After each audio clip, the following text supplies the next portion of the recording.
America, चीन, भारत और न जाने कितने देश जिनके आसमान पर एक अनजान बला मंडराती हुई दिखाई दी।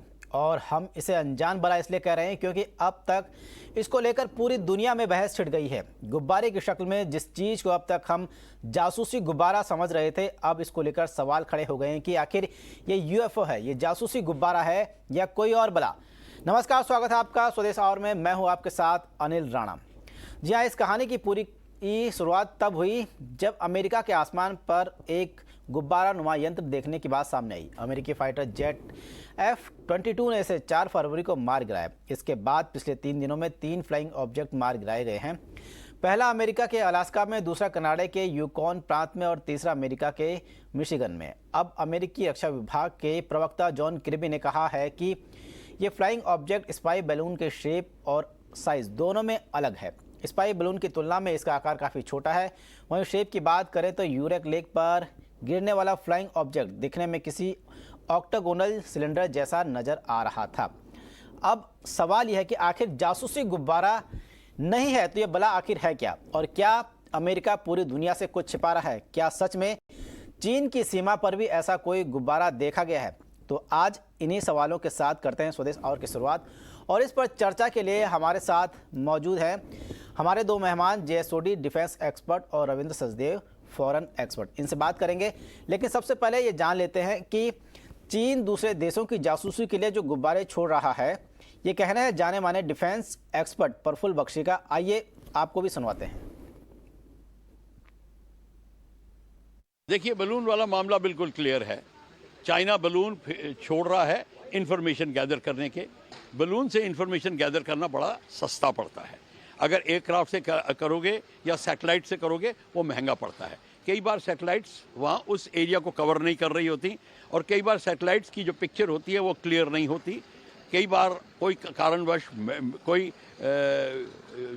ऐसा वेदर हो, उसको अवॉइड करने के लिए आपके पास में बलून्स हैं जो कि ड्रिफ्ट करते हैं। और ये मैं बता दूं, चाइना ही नहीं कर रहा, बहुत कंट्रीज कर रही हैं, बलून भेज रही हैं, और बहुत कंट्रीज एक जगह से दूसरी जगह बलून के इंटेलिजेंस गैदर करते हैं। इंटेलिजेंस गैदर कैसे होती है कि जब बलून आपने भेजा और आपकी जो टेरिटरी है, पहली बात तो है बलून को आपको इंटरसेप्ट करना पड़ेगा क्योंकि आपकी बाउंड्री में है। बाउंड्री में कैसे है? 100 किलोमीटर आपके जो लैंड बाउंड्री होती है उसके ऊपर जो एनवेलप होता है वो आपकी टेरिटरी होती है।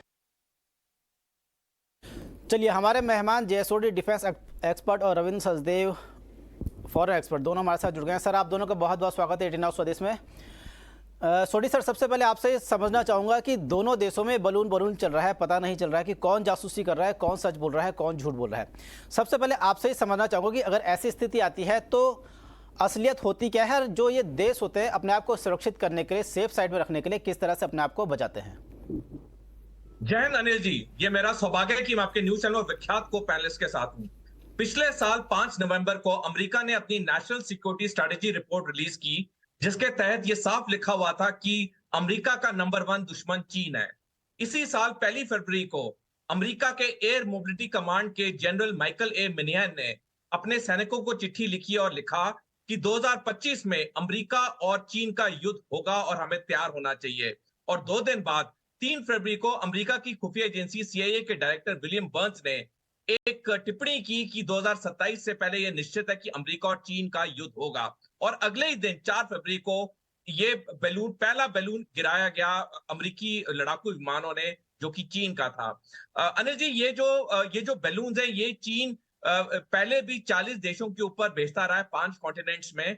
इस बैलून भेजने का फायदा चीन को 2 होते हैं। पहला, ये जो बैलून होता है ये अपने टारगेट के ऊपर ज्यादा देर तक होवर कर सकता है और ज्यादा इंटेलिजेंस गैदर कर सकता है, जो कि एक स्पाई सैटेलाइट नहीं कर सकती है, क्योंकि स्पाई सैटेलाइट बहुत स्पीड से मूव करती है।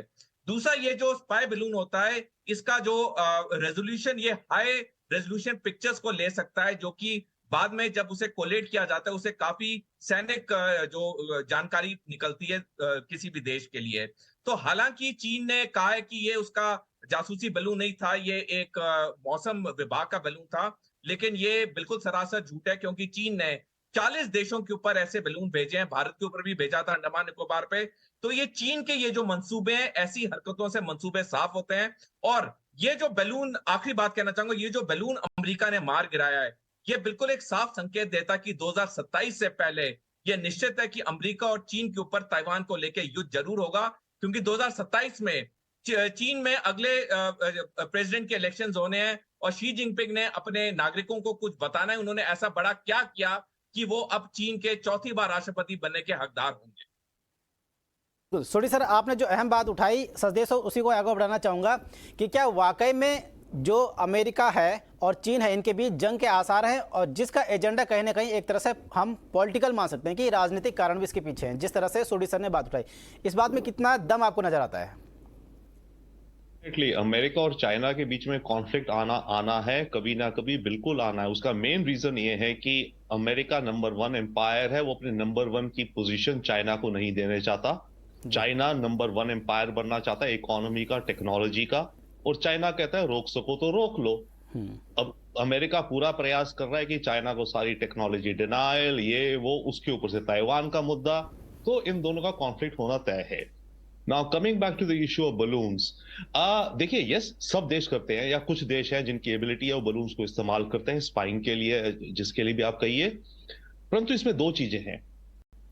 एक तो है जो भी बात हो रही है ना, इंटरनेशनल एयर स्पेस क्या है। भाई मेरी धरती के ऊपर कितना आसमान ऊपर तक मैं कहूंगा कि मेरी ये, इस पे मेरा राइट है। जैसे आप पैरेलल लीजिए समुद्र में, राइट, समुद्र में होता है कि 12 नॉटिकल माइल्स तक हमारी टेरिटरी है, उसके बाहर इंटरनेशनल वाटर्स हैं, कोई भी शिप आ जाए। इसी तरह से आसमान में जो अंडरस्टूड प्रोटोकॉल है फिलहाल, वो है कि 60,000 फुट ऊपर तक धरती से आपकी एयर स्पेस है, उसके ऊपर चाहे जो भी घूमता रहे वो फ्री स्पेस है। भाई इंटरनेशनल वाटर्स है, इंटरनेशनल एयर है। वन सेकेंड, ये जो चाइनीज बात हो रही है, इसमें पहला वाला तो कहा जा रहा है, यस, उसका सारा अंदाजा है कि उसके अंदर कम्युनिकेशन इक्विपमेंट थे, एंटेनास इत्यादि थे। पर जो बाकी 3 ये बलून्स आए हैं, जरूरी नहीं है कि ये चाइनीज हों, और इसके कारण हैं बहुत क्लियर। अमेरिका में जो वेदर सर्विस है इनकी, ये साल के 60,000 बलून्स रिलीज करती है ऊपर हाई स्ट्रेटोस्फीयर में वेदर मॉनिटरिंग के लिए। नासा वो उस साल के 60,000 बलून्स है हाई ऑल्टीट्यूड में, और कुछ समय बाद अगर वो बलून का उसका कंट्रोल खत्म हो जाए, या वो गुब्बारा फट जाए, या वो आधा सूख जाए, वो फ्लोट करता रहता है। इसके अलावा नासा ने पिछले 2 या कुछ सालों में करीब 1700 बलून्स हाई ऑल्टीट्यूड पे रिलीज करे हैं अपनी रिसर्च के लिए। अमेरिका का ही मैं आपको बता रहा हूं अभी, राइट। इसके अलावा कोई और साइंटिफिक रिसर्चर्स एंड ऑल। तो अमेरिका की एयर स्पेस जो 60,000 फुट से ऊपर है ना, उसमें बड़े सारे बलून्स टहल रहे हैं। That is the issue also. और इसी के चलते आपने देखा होगा अमेरिका में एक कल्ट बना हुआ है एक तरह से, जो बहुत लोग कहते हैं कि यूएफओज है, हमारे अनआइडेंटिफाइड फ्लाइंग ऑब्जेक्ट्स आए, मैंने प्लेन से देखा, वो क्या था, और यूएस आर्मी बताती नहीं है। ये बहुत बड़ी मूवमेंट है अमेरिका के अंदर कि अमेरिकन सरकार छुपा रही है कि एलियंस हैं, हमने देखे थे। तो हो सकता है आधे से ज्यादा वो इस तरह के बलून्स ही हैं जो फ्लोट कर रहे हैं। यानी कि ये रविंद्र सर, यानी कि अमेरिका अपने ही बलून फोड़ रहा है, और जब उसको लगता है कि ये कहीं मेरा भांडा ना फूट जाए तो उसको एक तरह से एलियन का रंग दे रहा है। क्या ये कहना चाहते हैं आप, मतलब ना? नहीं, मैं क्विकली कहूंगा, मैं ये कहना चाहता हूं कि अमेरिका जानबूझ के अपनी नहीं कर रहा, क्योंकि पहला वाला जो स्पाई बलून आया तो पूरी अमेरिका में सनसनी फैल गई, चाइनीज बलून्स। तो अब एडवांस्ड वो कर रहे हैं मॉनिटरिंग, तो जो भी कोई बलून दिख रहा है उसको उड़ा रहे हैं लोग इस समय। ओके, और उसमें उन्हें खुद नहीं पता, ये कह रहे हैं यूएस गवर्नमेंट में the left hand does not know what the right hand is doing also, right, in the sense कि ये बलून्स हो सकता है वेदर बलून्स हो, डेफिनेटली अपनी वेदर सर्विस के या नासा के। तभी देखिए अमेरिकन स्पोक्सपर्सन कितना झिझक के रुक के क्लियरली वो कह रहे हैं कि पहला तो हमें पता है, पर बाकी 3 का भी हम कुछ नहीं कह सकते। बिल्कुल। सोडी सर, जिस तरह से ये बात आ रही है कि बलून को लेके कि दोनों देश कहीं ना कहीं जासूसी करते हैं, हम अगर अपने भारत के लिहाज से बात करें तो ये माना जाए कि चीन जब अपना बलून अमेरिका में भेज सकता है तो जाहिर सी बात है भारत उसका पड़ोसी देश भी है, और भारत से उसके संबंध भी बॉर्डर को लेके बहुत अच्छे नहीं रहे। तो भारत में भी लगातार बलून उड़ते रहते होंगे चीन के, शायद हम उनको पकड़ ना पा रहे हों। बिल्कुल अनिल जी, इस बात को नजरअंदाज नहीं किया जा सकता। और कुछ समय पहले भी एक रिपोर्ट आई थी कि अंडमान निकोबार के ऊपर ऐसा एक बैलून स्पॉट किया गया था, लेकिन किसी भी देश ने चीन के किसी बैलून को नष्ट नहीं किया। लेकिन अमेरिका ने एक रास्ता सा दिखा दिया है। अब भारत के नजरिए से अगर ऐसा कोई बैलून आता है भारत की एयर स्पेस पे, हमें भी उसे फौरन नष्ट कर देना चाहिए, क्योंकि 2027 से पहले अगर किसी कारण से चीन ताइवान पे कब्जा नहीं कर पाता या ताइवान के ऊपर हमला नहीं कर पाता, क्योंकि अमेरिका चीन और ताइवान के बीच में एक ढाल बन के खड़ा हुआ है, तो चीन का टारगेट नंबर 2 भारत होगा। और यही कारण है कि अगर हमें 1% भी ये आशंका है कि युद्ध होगा, तो हमारी तैयारी 100% होनी चाहिए। जब तक हम पूरी तरह से तैयार नहीं होंगे हर लेवल पे, चाहे डिप्लोमेटिक, चाहे मिलिटरीली, चाहे इकोनॉमिक, हम चीन का मुकाबला नहीं कर पाएंगे। और ये हमारे पास अगले 3-4 साल का समय है जब हमें अपनी वॉर फुटिंग पे पूरी तैयारी करनी चाहिए हर मोर्चे पे, ताकि हम चीन को आड़े हाथ ले सकें यदि चीन ने हम पे हमला किया तो। सोडी सर, ये समझना चाहूंगा कि जो ये बलून आते हैं ये जासूसी किस तरह की करते हैं, ताकि भारत सरकार को भी ये अंदाजा पहले से रहे कि ये बलून इस तरह की जासूसी करते हैं, भले हम पकड़ ना पाएं और हम पहले से ही एकदम अलर्ट हो जाएं और उस दिशा में काम करने लग जाएं जो हमारी कमजोरी रही है।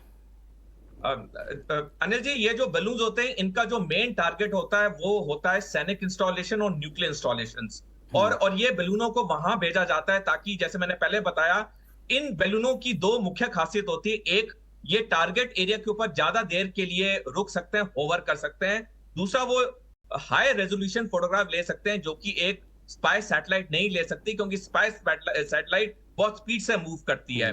तो ये जब भी जो स्पाई बलून आते हैं, ये हमारे सैनिक इंस्टॉलेशंस या न्यूक्लियर इंस्टॉलेशंस के ऊपर आते हैं, वहां पे ये फोटोग्राफ्स लेते हैं और फिर ये दुश्मन देश को ये पहुंचाए जाते हैं, जहां पे उनकी जो खुफिया एजेंसीज होती हैं वो पूरा इसका ब्यौरा करती हैं, इसको एनालाइज करती हैं और जो जो उनको इंफॉर्मेशन चाहिए होती है वो इंफॉर्मेशन लेती हैं। इसलिए बहुत जरूरी हो जाता है कि जो भारत की खुफिया एजेंसीज हैं, इंटेलिजेंस एजेंसीज हैं, सेना है, नौसेना, वायुसेना, हमारे यहाँ तो जो प्रोटोकॉल्स हैं बहुत स्ट्रिक्ट हैं। कोई भी अगर ऐसी चीज आती है फौरन रिपोर्ट की जाती है और एक्शन लिया जाता है। लेकिन मैं आपके चैनल के जरिए सारे नागरिकों से भी आग्रह करूंगा कि अगर वो कोई ऐसा बैलून देखते हैं, उन्हें फौरन नियरेस्ट मिलिट्री पोस्ट पे इंटीमेट करना चाहिए, ताकि किसी कारण से अगर ये बैलून डिटेक्ट नहीं हुआ है सेना की तरफ से या इंटेलिजेंस एजेंसी की तरफ से, तो इस पे फौरन एक्शन लिया जा सके, क्योंकि ऐसे बैलूनों पे हमारे देश की सुरक्षा निर्भर है।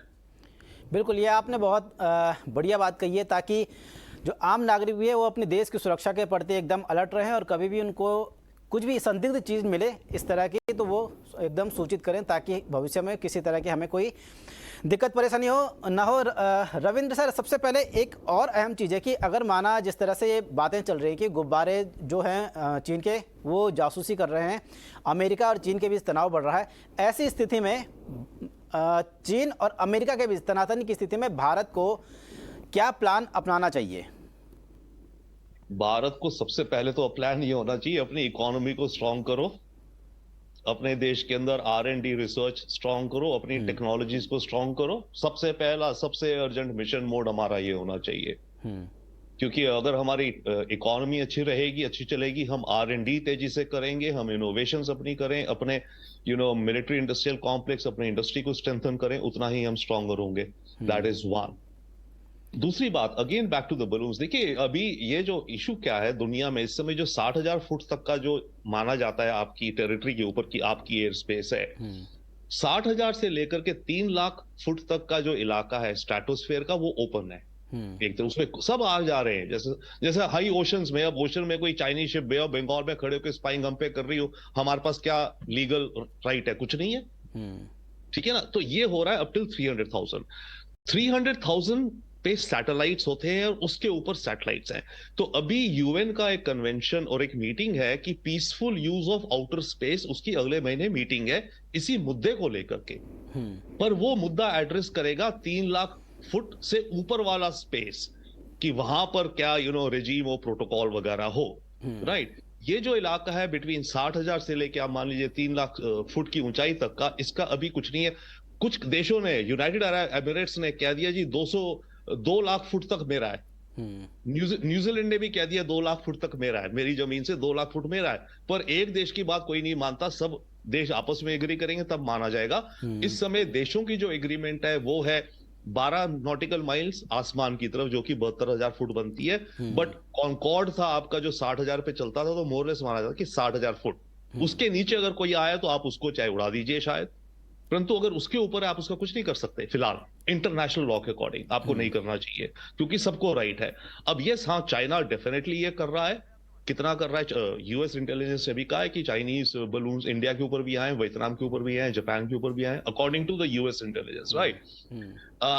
अमेरिका खुद कर रहा है, अमेरिका ने खुद एक्नॉलेज किया, उसने अफगानिस्तान के ऊपर यूज करें, ईरान के ऊपर यूज करें, अमेरिका ने अमंग्स अदर्स, लिबिया के ऊपर इस्तेमाल करें अमेरिका ने।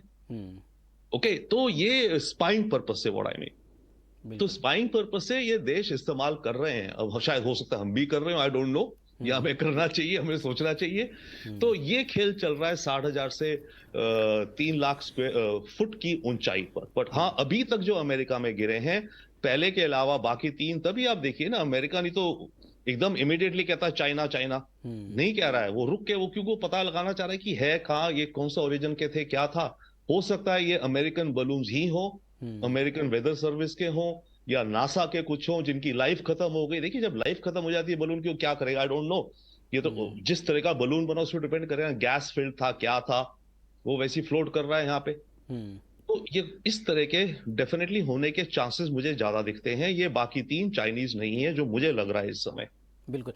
रविंद्र सर, इसी से जुड़ा एक सवाल और समझना चाहूँगा कि जैसे जो आप 60,000 की जो ऊंचाई की बात कर रहे हैं, ये तो काफ़ी पहले हुआ होगा जो सीमाएं बनी है आसमान की। अभी तक तो ज़मीन की लड़ाई होती थी, अब आसमान की भी आपस में छिड़ने लगी है।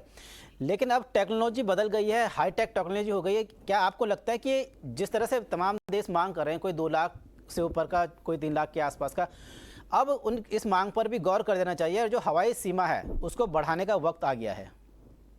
श्योर, हो सकता है। आई मीन मे बी, मैं जैसे बता रहा हूं, अभी अगले महीने ही यूएन की एक मीटिंग है on peaceful use of outer space, right. But outer space define करी जाती है 3 लाख से ऊपर, 3 लाख से नीचे उसे कहते हैं नियर स्पेस। तो डेफिनेटली यस, नियर स्पेस जो है इसका भी प्रोटोकॉल एग्रीमेंट होना चाहिए। अभी जो फिलहाल ये है कि 60,000 तक कन्वेंशनली माना गया है कि आपके देश की एयर स्पेस है। अब ये इक्के दुक्के हुए हैं, यूनाइटेड अरब एमिरेट्स पता नहीं किस उसमें कर गए अपने को अनाउंस, और न्यूजीलैंड ने 2017 में अनाउंस कर दिया। हाई ऑल्टीट्यूड उन्होंने डिफाइन नहीं करा क्या हाई ऑल्टीट्यूड, उनके हिसाब से तो सारा का सारा ऊपर का उनका है, राइट। तो yes, you are right, with advances in technologies and by the way भी लेजर वेजर बड़ी कॉम्प्लिकेशंस आ रही हैं सारी। This limit for national security reasons, you are right, could be may be, मानो 1 लाख फुट ऊपर तक is our national space, air space, could be. बिल्कुल। सोडी सर, जिस तरह से आप बता रहे हैं कि आने वाले टाइम में डेफिनेटली ताइवान को लेके अमेरिका और चीन की जंग होने वाली है, ऐसी कंडीशन में आपको क्या लगता है, भारत को अभी वेट एंड वॉच की कंडीशन में होना चाहिए या अभी अलर्ट की कंडीशन में आ जाना चाहिए? अनिल जी, चीन और पाकिस्तान 2 ऐसे देश हैं जिन्होंने हमेशा भारत की पीठ पे छुरा घोंपा। भारत कभी भी सपने में भी इन दोनों देशों पे भरोसा नहीं कर सकता है। हमें अपना हर वक्त 2027 तक और उसके बाद भी अपनी सैनिक तैयारी में करना चाहिए। और मैं रुबिंदर जी के साथ बिल्कुल एग्री करता हूं कि सबसे पहले हमें चीन के आर्थिक चुंगल से निकलना चाहिए। अनिल जी, 2019 के एंड में कोविड आया, पूरी दुनिया जानती है कि वुहान वायरस था, चीनी वायरस था। और जून 2020 में गलवान वैली का क्लैश हुआ चीन के साथ। लेकिन तब से आज तक हर साल ईयर ऑन ईयर भारत और चीन का ट्रेड बढ़ता गया है। हालांकि हमारी केंद्रीय सरकार ने बड़ी अच्छी स्कीम निकाली, आत्मनिर्भर भारत, मेक इन इंडिया। लेकिन मैं आपके चैनल के जरिए हर बिजनेसमैन, एंटरप्रेन्योर से रिक्वेस्ट करना चाहूंगा कि वो चीन से इंपोर्ट करना बंद करें, वो भारत की चीजें ही बनाएं, भारत की चीजें ही बेचें। अनिल जी, मैं अगर एक आम नागरिक हूं, मेरी तनख्वाह 20-25 हजार है, मैं कल बाजार में कोई चीज खरीदना चाहता हूं तो मैं सबसे सस्ती चीज लूंगा, और सस्ती चीजें अधिकतर चीन की हैं। तो आज वो वक्त आ गया है कि हमें चीन से डीकपल और डीलिंक होना चाहिए। हमारी केंद्रीय सरकार ने बहुत अच्छी स्कीम निकाली है। जब तक हम चीन के पहली बात आर्थिक चुंगल से हमें छुड़ना चाहिए। दूसरा, हमें हमारी जो सैनिक शक्ति है उसमें इजाफा करना चाहिए। सैनिक शक्ति में तो इजाफा हो रहा है, पिछले 8-10 साल में बहुत फर्क आया है। आज हमारी सेना के पास आधुनिक से आधुनिक हथियार हैं, एयरक्राफ्ट कैरियर देश में बन रहे हैं, लाइट कॉम्बैट हेलीकॉप्टर देश में बन रहे हैं, और AK-203 असॉल्ट राइफल भी अमेठी में बननी शुरू हो जाएगी। तो हमें सबसे पहले अपनी ये जो आर्थिक सिचुएशन है, जैसे रुबिंदर जी ने सही कहा, हमें आर्थिक सिचुएशन इंप्रूव करनी चाहिए और हमें हर चीज भारत के अंदर ही बनानी चाहिए और वही बेचनी चाहिए। बिल्कुल। रविंद्र सर, आखिरी सवाल आपसे पूछना चाहूँगा कि अभी जो आप कंडीशन देख रहे हैं चीन की स्थिति बड़ी खराब हो गई थी कोरोना के चलते और उसकी आर्थिक स्थिति भी कई बार थोड़ा सा गड़बड़ाई है। इस बीच भारत की जो इकोनॉमी है वो मंदी के दौर में भी डटी हुई है और काफ़ी हद तक और देशों की तुलना में मजबूत है। ऐसे में चीन और अमेरिका की जंग के बीच क्या हम आपदा में अवसर तलाश सकते हैं?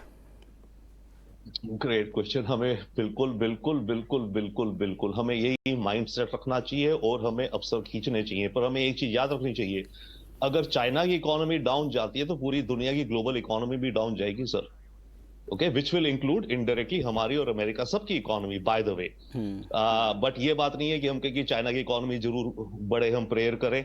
परंतु डाउन साइड भी ये है कि अगर चाइना की इकोनॉमी डाउन हुई तो आप सारी प्रोजेक्शन देख लीजिए IMF वगैरह की, global economy will go down, right, and it is going down. But yes, इस आपदा में हमें अवसर निकालना है विदाउट डाउट। और इस आपदा में हमें जो कुछ अवसर निकालने हैं वो निकालने हैं टेक्नोलॉजी ट्रांसफर के, सप्लाई चेन्स के। यूएस कंपनीज को चाइना से जितना जल्दी शिफ्ट हो सके हम करवाएं, उनकी सप्लाई चेन्स हम इंडिया में खड़ी करवाएं जितना जल्दी हो सकता है, उस स्केल की।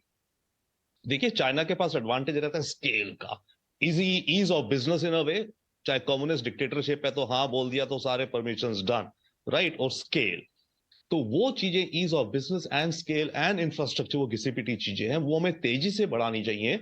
और यूएस डेफिनेटली, यस, यूएस की कंपनीज और यूएस खुद और जापान भी कोशिश में है कि वो चाइना का ऑल्टरनेटिव ढूंढे, उनकी कंपनीज। परंतु देखिए, example of Japanese companies in the last 5 years, India में जापानीज कंपनीज 1455 है।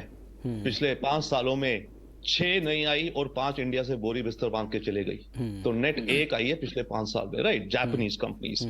तो वी हैव टू, इसमें अपॉर्चुनिटी है हमारे पास, बट हमें अपनी जो भी कुछ है, ये इंफ्रास्ट्रक्चर या पॉलिसीज जो हमसी होती हो, एंड स्केल एंड टैलेंट, वही सब पुरानी चीज, नॉट पुरानी, रिक्वायर्ड थिंग्स हमें तेजी से करना चाहिए। बट अपॉर्चुनिटी है इस समय, and American companies and European companies, not only American, अब यूरोपियन भी चाइनीज से परेशान हो गए हैं, राइट। यूरोप भी चाइना से थोड़ा अपने को डिस्टेंस करने का पूरा प्रयास कर रहा है पहले के मुकाबले।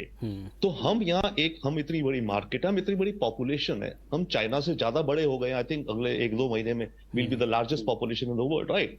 इतनी बड़ी पॉपुलेशन है हमारी, यहाँ हमारी डोमेस्टिक मार्केट भी है, हमारे पास स्केल है फॉर मैन्युफैक्चरिंग, हमारे पास मिलियंस ऑफ वर्कर्स हैं, वर्कफोर्स है जो मैन्युफैक्चर कर सकती है। Yes, we can be the manufacturing factory of the world. उस तरफ हमें तेजी से प्रयास करना चाहिए विदाउट डाउट। रविंद्र सर, हमने आपदा में अवसर की बात की, लेकिन जो सबसे हमारी जो कमजोरी नज़र आती है शायद वो है रोजगार के मौके भारत में काफ़ी इतनी तेज़ी से है नहीं, क्योंकि स्किल डेवलपमेंट में हम थोड़ा सा पीछे हैं। तो हम आपसे ये समझना चाहूँगा कि अगर ऐसे मौके में 3 साल का टारगेट लें तो भारत सरकार को या जो भी तमाम तरह की संस्थाएं, उनको ऐसी कौन सी चीज़ पे ध्यान देना चाहिए सबसे ज़्यादा कि जो हम आपदा में जो अवसर तलाशने की जो कोशिश करें उसमें कहीं पर कोई कमी ना रहे? और आपको क्या लगता है कि ऐसी कौन सी चूक है जिस पे हम अभी तक फोकस नहीं कर पा रहे हैं, जो हम मजबूत बन सके बजाय मतलब चीन के कंपैरिजन में?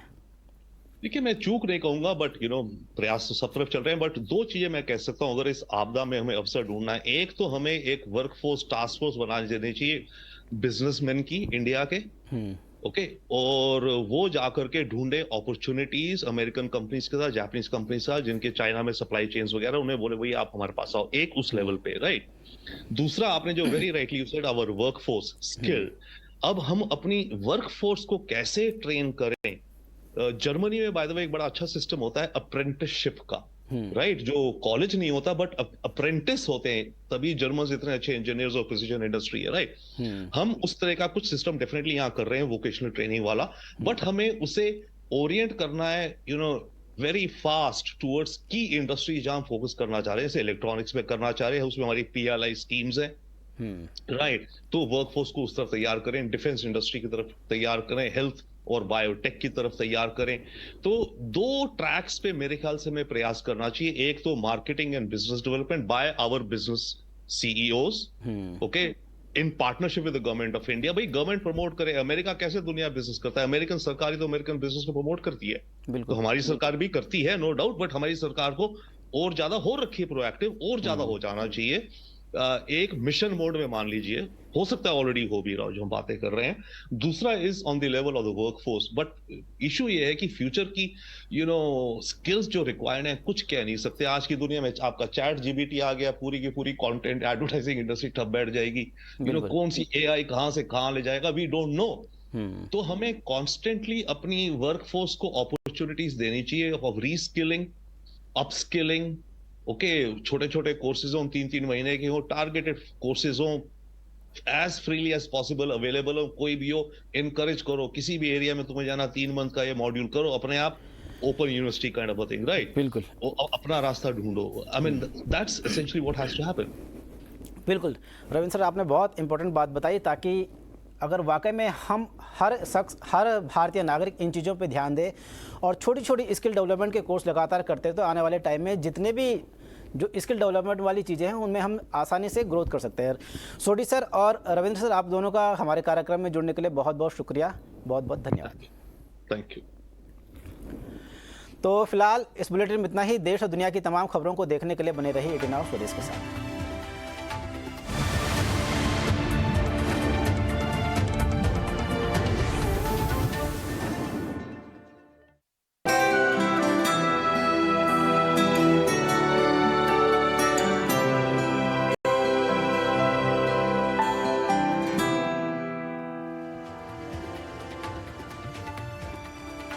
नमस्कार, स्वदेश विशेष में आपका स्वागत है। मैं हूं अनिल राणा।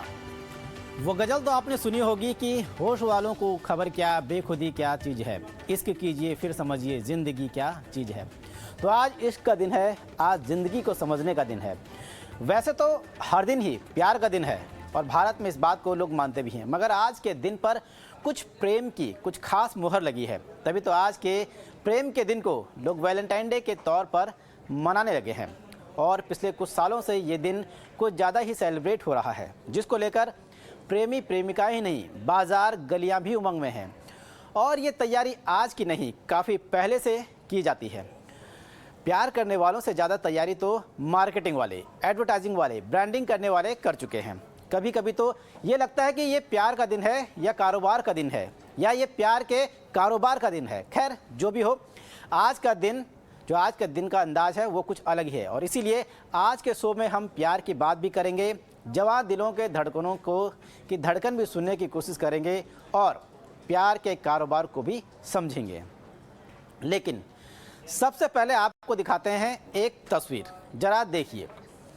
दुनिया भर में वैलेंटाइन डे की जो धूम है, इस मौके पर डोमिनोज ने खास हार्ट से पिज़्ज़ा पेश किया है।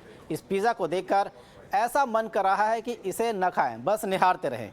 आखिर प्यार से बनी चीज़ों में कुछ ऐसा ही एहसास होता है। ये है डोमिनोज का हार्ट से पिज़्ज़ा और उनका प्यार कहें या फिर कारोबार की रणनीति, लेकिन जो भी है बड़ा मज़ेदार।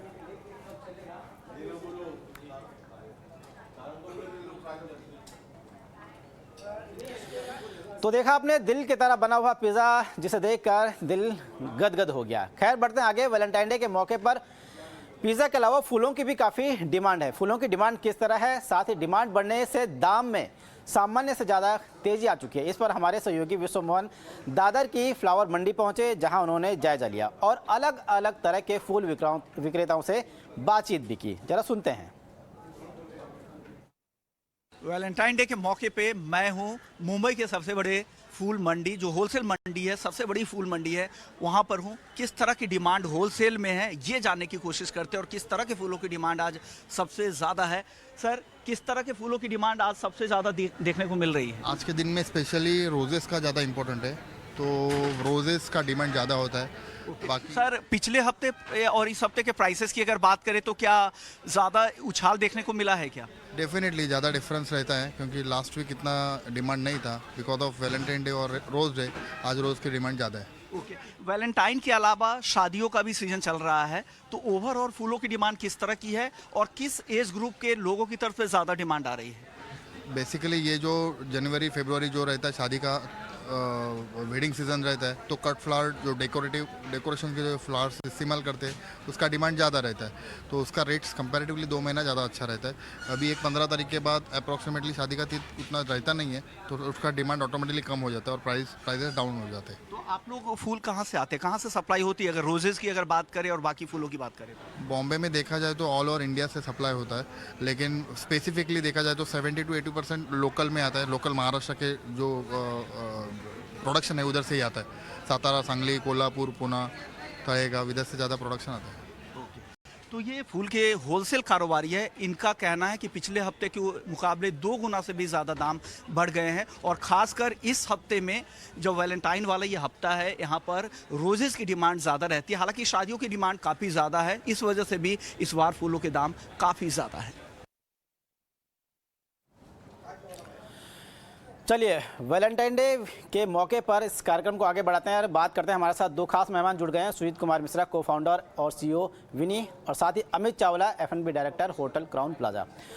सुजीत सर, सबसे पहले आपके पास आना चाहूँगा, ये समझना चाहूँगा कि जिस तरह से वैलेंटाइन डे लगातार भारत में इसका क्रेज़ बढ़ता जा रहा है, आप लोगों ने किस तरह की तैयारियाँ की है, किस तरह के ऑफर्स लोगों को दिए हैं? देखिए, हमारी वैलेंटाइन की तैयारी तो 2 महीने पहले से ही चालू हो जाती है, क्योंकि ये जो सीजन है हमारा, ये एक नॉर्मल मंथ से 3 या 4 गुना हो जाता है। और ये आप एक दिन नहीं है वैलेंटाइन डे, मैं आपको बताना चाहता हूँ, ये पूरा 7-8 दिन का फेस्टिवल टाइप है। ये रोज डे से स्टार्ट होता है और आज वैलेंटाइन डे को एंड होता है। सो बहुत सारे लोग जो हैं वो रोज एवरी डे वो गिफ्ट देना चाहते हैं अपने लव्ड वंस को। सो हमारी तैयारी यूजुअली 2 महीना पहले से चालू हो जाती है। बहुत सारे प्रोडक्ट्स नए नए हम इनोवेट करते हैं, डिजाइन करते हैं, क्यूरेट करते हैं, जैसे पर्सनलाइज्ड हो गया या अलग अलग डिजाइन्स हो गए। और इवन सबसे ज्यादा डिमांड तो फूल और केक की रहती है। सो फूलों के लिए हम पहले से अपने जो पार्टनर्स हैं, जो हमारे डिलीवरी है, या आप पहले से मंडी में जाके हम जायजा लेना शुरू कर देते हैं कि क्या रहेगा, कितना प्राइस इसका अप जाएगा, मार्केट में फूल अवेलेबल रहेंगे नहीं रहेंगे।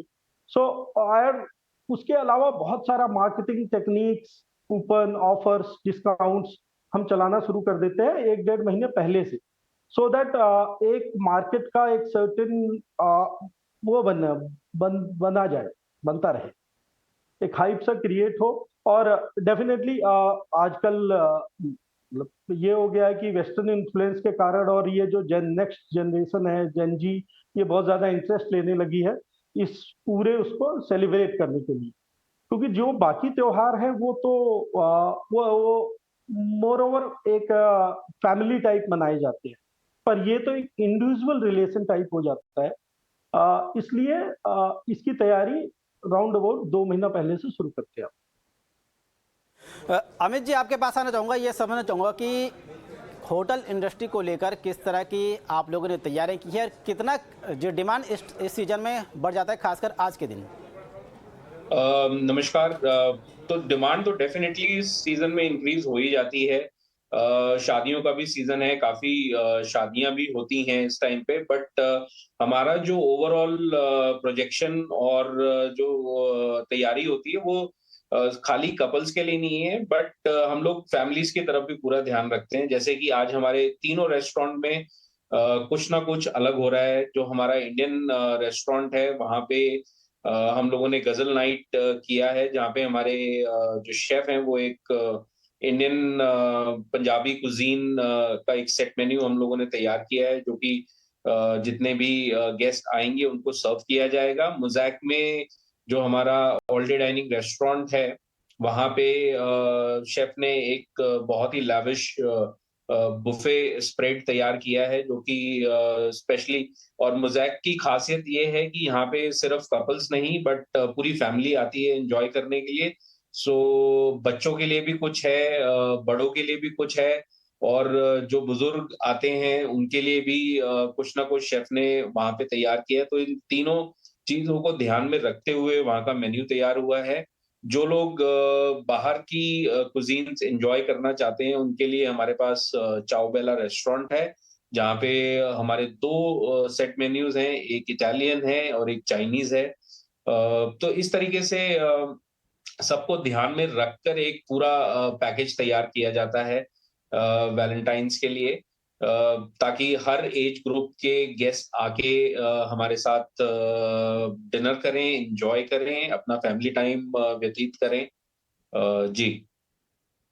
बिल्कुल सुजीत और अमित, आप दोनों की बातों से तो ऐसा लगता है कि जितनी ज़्यादा तैयारियां प्रेमी प्रेमिकाओं ने एक दूसरे से मिलने के लिए नहीं की, उससे ज़्यादा तैयारियां आपने उनके लिए कर दी है। हमारे साथ प्रणूतन बहल भी जुड़ गई हैं, एक्ट्रेस हैं। प्रणूतन, आपका बहुत बहुत स्वागत है 18 आवर्स स्वदेश में। और आज जो वैलेंटाइन डे के मौके पर हम एक खास प्रोग्राम कर रहे हैं। आज एक तरह से वैलेंटाइन डे का जो मोहब्बत का हफ्ता है वो ख़त्म हो गया और आज उसका आखिरी दिन है।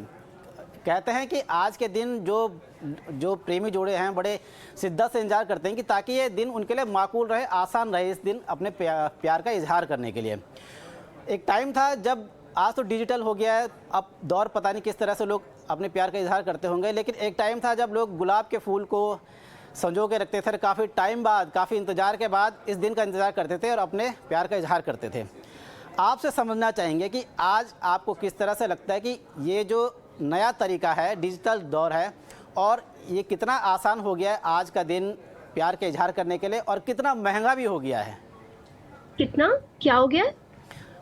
कितना आसान हो गया है और कितना महंगा भी हो गया है? क्योंकि पहले दौर में एक फूल से काम चल जाता था, आजकल तो आप देखा आपने हर चीज़ की पूरी गैलरियाँ सजी रहती हैं और कई गिफ्ट विफ्ट सब ऑफर सब दे रहे हैं। जी।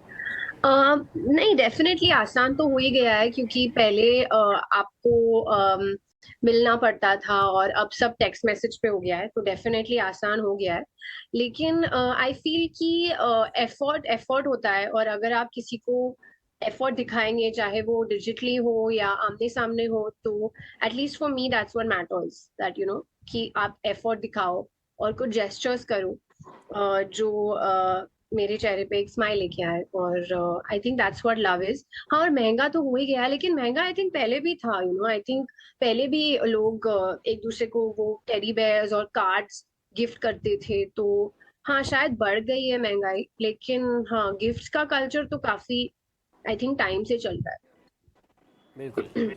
प्रणूतन, एक चीज़ और समझना चाहेंगे कि ये जो वैलेंटाइन डे का जो भारत में कल्चर बढ़ा है, लगभग 15-16 साल से तो मैं भी देख रहा हूँ, और उस समय ये रहता था कि जैसे ही कोई वैलेंटाइन डे मनाने के लिए पार्कों में जाते थे, फूल देते थे, तो उनके पीछे भी कुछ भंवरे डंडे लेके खड़े रहते थे ताकि वो अपने कल्चर को इस तरह से बिगड़ने से रोक सकें। इस तरह की उस समय चलते थे। लेकिन आज भी देख रहा हूँ 15-16 साल बाद भी भले ही हम में चेंजेस आए हैं, हमने स्वीकार किया है इस वैलेंटाइन डे को, आज भी कई लोग ऐसे हैं जो इस तरह तैयार रहते हैं। उनको लेके आपका नज़रिया क्या है? मुझे लगता है कि अगर कोई पार्क में जा रहा है या कहीं भी जा रहा है वक्त गुजारने के लिए, तो उन्हें कुछ इनडिसेंट नहीं करना चाहिए, कोई अश्लील हरकतें नहीं करनी चाहिए, कुछ ऐसा नहीं करना चाहिए जहाँ जब फैमिलीज हो या बच्चे हो, आप पूरे एनवायरनमेंट को खराब कर रहे हो। तो एज लॉन्ग एज वो सब नहीं कर रहे हैं, आई थिंक पर्सनली कोई प्रॉब्लम नहीं है। बस जब आप किसी से प्यार करते हो या उनके साथ वक्त गुजारना चाहते हो और आप एक पब्लिक प्लेस में हो, तो दूसरों को अनकंफर्टेबल मत करो and just behave decently. I think that's very important. बात को आगे लेते हुए आपसे ये इसी से पे सवाल पूछना चाहूँगा कि प्यार करने वाले तो न पहले डरे थे, न अब डर रहे हैं, लेकिन जो उनको विरोध करते हैं, प्यार के जो विरोधी हैं, वो लगातार अभी भी अड़े हुए हैं, लेकिन बाजार उनके सपोर्ट में। आखिर क्या सोचकर बाजार उनके सपोर्ट में? सिर्फ अपने धंधे को लेके, या आप लोगों की इमोशन भी उनके साथ जुड़ी हैं? हाँ, नहीं, अब इमोशंस तो जुड़े हुए हैं, इमोशंस तो पहले भी हुआ करते थे, पर अभी जैसे कोविड आ गया, सो कोविड ने और भी नजदीक कर दिया, रिलेशंस का जो वैल्यू है उसको और बढ़ा दिया है। सो उसके कारण ये सिर्फ एक बाजार वाला पैंतरा नहीं है, ये ऐसा है कि अगर आप किसी से प्यार करते हैं तो उसको एक्सप्रेस भी करना चाहिए, एक जेस्चर भी होना चाहिए। जैसे मैम ने बताया, बिल्कुल सही बताया कि एफर्ट्स दिखने चाहिए, पर वो एफर्ट्स आजकल चूंकि बहुत दूरी भी हो गई है, कई बार अपनी नौकरी के लिए या पढ़ाई के लिए या और भी उसके लिए माइग्रेशंस हो गई हैं, छोटे शहरों से बड़े शहरों में या एक जगह से दूसरी जगह। सो वो गेस्चर्स उतने ही जरूरी हो गए, क्योंकि उससे एक एक्स्ट्रा स्माइल आ जाता है, एक यादगार दिन बन जाता है। सो ये सब, क्योंकि इस रोजमर्रा की जिंदगी में बहुत बहुत तनाव है लोगों के पास, और उस तनाव से हटने के लिए अगर एक थोड़ा सा पैसा खर्च भी होता है, so I think that is very good. उसमें वो अ, वो बहुत ही जायज है।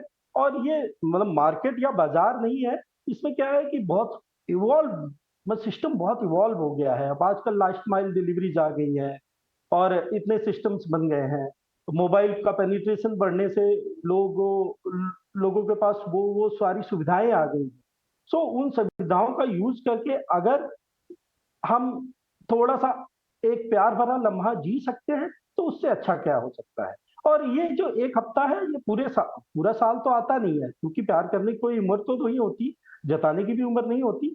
पर हाँ, एक जैसे दिवाली मनाई जाती है कि नहीं, एक ओकेजन है, आ रहा है। सो मुझे लगता है कि ये हफ्ता उस इमोशन को और उस प्यार को अपने लव्ड वंस को बताने का एक सुनहरा मौका है। बिल्कुल सही बात है।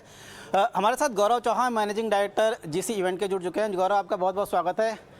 चर्चा काफ़ी लंबी हो चुकी है, आप काफ़ी लेट जुड़े, लेकिन फिर भी आपसे यही समझना चाहूँगा कि आप जिस तरह से शादी और ब्याह की तैयारियां होती हैं, आप भी इवेंट मैनेजमेंट करते हैं इसको लेके, क्या वैलेंटाइन डे को लेके भी इस तरह की अब आपके पास ऑफर आने लग गए हैं, इस तरह के इवेंट आने लग गए हैं? हाँ जी, बिल्कुल। वैसे फ्रैंकली देखा जाए, ये जो पूरी जो ड्रिफ्ट हुआ है, शिफ्ट हुआ है, पिछले 10 या 5 सालों में ही हुआ है। तो अगर हम पहले की शादियां देखें, those were mostly arrange marriages. I am talking about the time when 1990s 2000 और 2010s में। बट आज की डेट में 90% जो हमारे पास वेडिंग्स आती हैं, those are love marriages concept होगी। सो एक ये अगर से वैलेंटाइंस डे की बात करें, तो बहुत ऐसे कम इवेंट्स होते हैं, because we take up wedding as a turnkey project. तो ऐसे स्पेसिफिकली वैलेंटाइंस डे के इवेंट्स तो कम होते हैं। But yes, as a mindset, India is going towards a very progressive mindset, because ये तब तक बिजनेस अपॉर्चुनिटी नहीं बनती किसी भी ब्रांड के लिए जब तक ये मासेस में नहीं पहुंचता। थोड़े टाइम पहले तक this were a very less percentage of people who were very open about being very lovable to the person or proposing on the Valentine's Day. But धीरे धीरे ये tier 2, tier 3 cities में भी पहुंच रहा है। एंड इसी वजह से फंस एंड पेटल्स या जो भी आप ब्रांड्स देख रहे हो, ये ऑफर्स निकालते हैं, बिकॉज ये ऑफर्स मासेस तक पहुंचते हैं। तो मासेस तक पहुंच रहे हैं, मतलब इंडिया में मासेस तक ये जो वैलेंटाइंस डे की फीलिंग है, या फैमिली में रहने के, मतलब एक मैं फैमिली की बात कर रहा हूँ, अगर 1990 या 2000 की एक फैमिली है, उस टाइम बच्चे इतना ओपनली अपने लाइफ पार्टनर के बारे में नहीं बता पाते थे। लेकिन आज की डेट में देखा जाए तो youngsters are very open to speak to their parents. So somehow this is a positive mindset which is driving the entire nation. And as an entrepreneur, as a business person, we are happy that we are a part of this business. Amit, आपसे यह समझने की कोशिश करूंगा कि आखिर Valentine day इतना hype क्यों ले रहा है? क्या मानते हैं आप इस वैलेंटाइन डे के इतने ज़्यादा हिट होने की वजह? आई डोंट थिंक कि ये इतना हाइप है। आई थिंक हाइप हम ही लोग बनाते हैं। एज अ होटेलियर हम लोग उतना ही फोकस इस वैलेंटाइंस के लिए डालते हैं जितना कि फादर्स डे या मदर्स डे। हमारी मार्केटिंग टीम ने ऑलरेडी मदर्स डे के लिए काम करना शुरू कर दिया है। So it is as important as any other day which comes in the year. तो जी था कि आप जब मार्केटिंग और ब्रांडिंग करते हैं वैलेंटाइन डे की, उसके पीछे किस चीज़ को आप फोकस में रखते हैं कि इस चीज़ को हमने हिट करना है या इस चीज़ को हमको कनेक्ट करना है? तो बेसिकली क्या है कि कई बहुत सारी चीजें हैं। एक कि ये किस एज ग्रुप का है। सो ये एज ग्रुप लगभग 18-20 से लेके 40-45 साल तक जाता है। सो आजकल बहुत सारे लोग बड़े शहरों में आईटी वर्किंग है, आईटी एनेबल्ड क्लास है, या ये भी जो नया है, सो उन लोग के ऊपर एक ऑलरेडी इम्पैक्ट है इसका, वेस्टर्न कल्चर का। और इवन दे नो कि नहीं, अब now they want to express more freely. अभी एक सज्जन सही बता रहे थे कि 90 के दशक में उतना फ्रीली नहीं हो सकता था। इवन हस्बैंड वाइफ भी उस चीज को उतना फ्रीली नहीं शेयर करते थे दुनिया के सामने। सो अभी क्या हो गया है कि वो एस्पेक्ट सिस्टम में आ गया है, इन सोसाइटी में आ गया है। सो वी टेक केयर कि वो किस एज ग्रुप का है, वेदर दैट इज फीमेल और मेल, क्योंकि हमारे वेबसाइट पे इक्वल पार्टनर्स हैं, इक्वल बायर्स हैं, चाहे फीमेल है एंड मेल है। सो मेल भी अब इजहार उतना ही करना चाहता है अपनी वाइफ को, वाइफ भी उतना ही करना चाहती है। सो जो भी ऑफर्स वगैरह हम बनाते हैं वो देखते हैं कि नहीं ये वो गिफ्ट फॉर हस्बैंड से हो सकता है, या गिफ्ट फॉर फियांसे हो सकता है, या गिफ्ट फॉर मेल क्या चीज है, एंड देन फिर वुमेन को क्या गिफ्ट दिया जा सकता है। सो इन सारी चीजों को ध्यान में रख के हम इस मार्केट की तरफ जाते हैं। इवन अब आजकल आप देखेंगे कि इवन हमारी वेबसाइट पे ज्वेलरी से लेके, केक लेके, फ्लावर्स लेके, पर्सनलाइज से लेके सब कुछ है।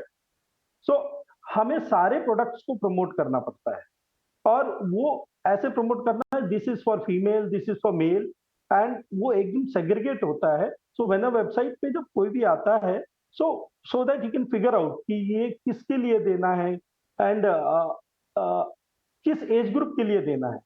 क्योंकि अभी नए बच्चों को बहुत सारे म्यूजिकल इंस्ट्रूमेंट या बहुत सारे गैजेट्स इस टाइप के पसंद आते हैं। जो थोड़े एजेड हो जाते हैं, 35-40, उनको कुछ और पसंद आता है। सो उनकी एज ग्रुप और उनकी जेंडर को देख के हम टारगेटिंग करते हैं। और बिल्कुल ये सही बात मार्केट जो है, ये मार्केट ऐसे तो 30,000 करोड़ का, आई रेड समवेयर 30,000 करोड़ का है, this is growing 30 to 40% year on year. बिल्कुल। वैसे तो आप लोगों अच्छी तरह से नब्ज समझ चुके हैं और किसको किस तरह से कनेक्ट करना ये भी जानते हैं, लेकिन वैलेंटाइन डे के मौके पर एक चीज़ ऐसी है जो सबके लिए कॉमन है। उसके लिए ना तो हमें उम्र देखनी है, न कुछ एज देखनी है, न जेंडर देखना है, सब कुछ वो है गुलाब। वैलेंटाइन डे के मौके पर गुलाब की डिमांड में भारी बढ़ोतरी देखने को मिलती है, ऐसा कहना है मुंबई के दादर फूल मंडी के व्यापारियों का। चलिए एक बार फिर चलते हैं अपने सहयोगी विश्व मोहन के पास, जो दादर में है, बता रहे हैं कि किस तरह से यहाँ पर गुलाब की डिमांड है। मैं हूं मुंबई के दादर फूल मंडी में। यहाँ पर किस तरह की डिमांड आज वैलेंटाइन डे के मौके पे दिख रही है, आइए समझते हैं। हमारे साथ फूल के कारोबारी है, उनसे सबसे पहले बात करते हैं। सर, वैलेंटाइन डे हो तो गुलाबों के फूल की खुशबू सबसे ज़्यादा होती है, किस तरह के फूलों की डिमांड आज सबसे ज़्यादा देखने को मिल रही है? आज तो बहुत ही ऊंचा मुकाम पे चले गए हैं गुलाब का डिमांड, जो कभी 160 120 रुपये किलो होता था, 240 रुपये किलो है। बहुत ही हाई क्वालिटी चला गया है। ओके, यानी इनका कहना है कि जो आमतौर पे जो प्राइसेस रहते हैं उससे काफ़ी ऊपर चले गए, गुलाबों की डिमांड सबसे ज़्यादा है। किस एज ग्रुप के लोगों की तरफ से ज़्यादा डिमांड आ रही है, कौन ज़्यादा खरीद रहे हैं इस गुलाब के फूल? इनको ज़्यादातर विदेशी हो या और शहरी, मतलब जो बड़े आदमी है उनके तरफ से ज़्यादा खरीदी हो रहा है। एज ग्रुप क्या होगा उनका? जैसे बाहर से आते हैं ना, उनके लिए। यानी विदेशी भी यहाँ पर आ रहे हैं खरीदार के लिए, यहाँ भी आ रहे हैं, और जो लोग यंग एज ग्रुप है उनकी तरफ से ज़्यादा खरीदारी यहाँ पर ज़्यादा हो रही। तो दादर की ये फूल मंडी है, यहाँ पर सबसे ज़्यादा मुंबई भर से लोग यहाँ पर आते हैं खरीदारी करने के लिए, और देश भर से यहाँ पर सप्लाई भी होती है, इसके पास में होलसेल मार्केट भी है। तो इन लोगों का यही कहना है कि दाम भी पिछले हफ्ते के मुकाबले काफ़ी ज़्यादा बढ़े हैं, और आज के दिन में सबसे ज़्यादा गुलाब के फूलों की डिमांड है, और यंग एज ग्रुप के लोगों की तरफ से ये डिमांड सबसे ज़्यादा है। चलिए, तो देखा आपने किस तरह से गुलाब की डिमांड सबसे ज़्यादा है और व्यापारियों का कारोबार भी इस वजह से चल रहा है। खैर, प्यार का त्यौहार ऐसा ही होना चाहिए जिसमें हमारी आमदनी भी हो, कमाई भी हो और प्यार मोहब्बत भी बरसता रहे। इस शो में आप सभी मेहमानों को हम एक बार शुक्रिया अदा करना चाहेंगे, क्योंकि अब हम प्रनूतन और सुजी सर, आप सबका बहुत बहुत धन्यवाद। अमित चावला सर, आपका भी, आपने इस वैलेंटाइन डे के मौके पर इतनी अहम राय रखी और बताया कि किस तरह से वैलेंटाइन डे को लेकर आप लोगों ने तैयारी की है और आगे भी करते रहेंगे। चलिए बढ़ते हैं आगे और बात करते हैं सबसे अहम देश में गिफ्टिंग का जो कल्चर है वैलेंटाइन डे के मौके पर, उसमें कितना बदलाव आया है, साथ ही अलग अलग एज ग्रुप के लोगों में किस तरह की गिफ्टिंग का चलन बढ़ा है। वैलेंटाइन डे के इस खास मौके पर फ्लावर एंड पेटल्स के CEO मनीष सैनी से हमने खास बातचीत की और हमारे सहयोगी डिम्पी कालर ने उनसे हर मुद्दे पर सवाल किए। मैं आपको क्या बताऊं, आज मैं नंबर्स से बीच में निकल के फ्लावर्स के बीच में आ गया हूं, तो मेरे लिए तो बड़ा अच्छा ही एक्सपीरियंस हो रहा है। और यू कांट बिलीव इतनी खुशबू है यहाँ पे रोजेज की, और मेरे को नहीं पता था कि रोजेज इतने तरह के होते हैं। और मेरे को आज पहली बार आके पता लगा कि गिफ्टिंग और रोजिंग अपने आप में इतना बड़ा कंसेप्ट है इस वैलेंटाइन को लेकर, जो बहुत इंपॉर्टेंट है। खैर, इसी चीज पे बातचीत करने के लिए, क्योंकि आज हम एक स्पेशल डे को भी सेलिब्रेट कर रहे हैं, वैलेंटाइन डेज को, मेरे साथ फर्न्स एंड पेटल के सीईओ मनीष सैनी जुड़ रहे हैं, जो कि देश की, न केवल देश की बल्कि विश्व की सबसे बड़ी कंपनीज में से एक है गिफ्टिंग की। मनीष, बहुत बहुत शुक्रिया, थैंक यू वेरी मच आज समय देने के लिए। Thank you so much Dimpy, thank you. तो ये जो इतने सारे फ्लावर्स हैं, इतने सारे रोजेस की जो अलग अलग किस्में हैं, मेरे को तो देख के आज पहली बार फील हुआ कि अच्छा इतने तरह की रोजेस भी होती हैं। ये यस, एक्चुअली हम कल्चरली थोड़ा सा लेट हैं इस कल्चर और गिफ्टिंग और स्पेशली फ्लावर्स में। वेस्टर्न कल्चर थोड़ा सा आगे पहुंच गई है, बट देन धीरे धीरे ये ट्रेंड काफी पॉपुलर हो रहा है, और जो डिफरेंट जनरेशंस हैं, they are appreciating this concept of flower and gifting more so yes. तो इंडिया में अब ये मतलब स्पेशली वैलेंटाइन डे पे और नॉन वैलेंटाइन डे पे ये किस तरह का रहता है पूरे फ्लावर्स का सेल, और लोगों की डिमांड क्या रहती है? सिर्फ फ्लावर्स या फिर अब इसके अलावा भी कुछ और? देखिए, एक हम पहले ट्रेडिशनल फ्लोरिस्ट थे, बट धीरे धीरे हमने फ्लावर के गिफ्टिंग का एक बड़ा एम्ब्रेला बना दिया, और अलग अलग कैटेगरी, जैसे फ्लावर के साथ में केक बहुत अच्छा एक कॉम्बिनेशन है। फ्लावर के साथ में अब जो बड़ा स्ट्रॉन्ग ट्रेंड निकल के आ रहा है वो है पर्सनलाइजेशन का। हर चीज किस तरीके से पर्सनलाइज बनाई जा सकती है, हर चीज उसमें स्पेशल कैसे बनाया जा सकता है किसी एक चीज को, तो ये एक बड़ा स्ट्रॉन्ग ट्रेंड हो रहा है। फिर उसके ऊपर में गिफ्टिंग तो एक देखिए बड़ा वाइड और बड़ा पुराना कॉन्सेप्ट है। सो जैसे in fact one of the thing that we cherish is that gifting is older concept than the money itself. Money invent होने से, करेंसी इन्वेंट होने से पहले गिफ्टिंग इन्वेंट हो रखी थी, राइट? जब हम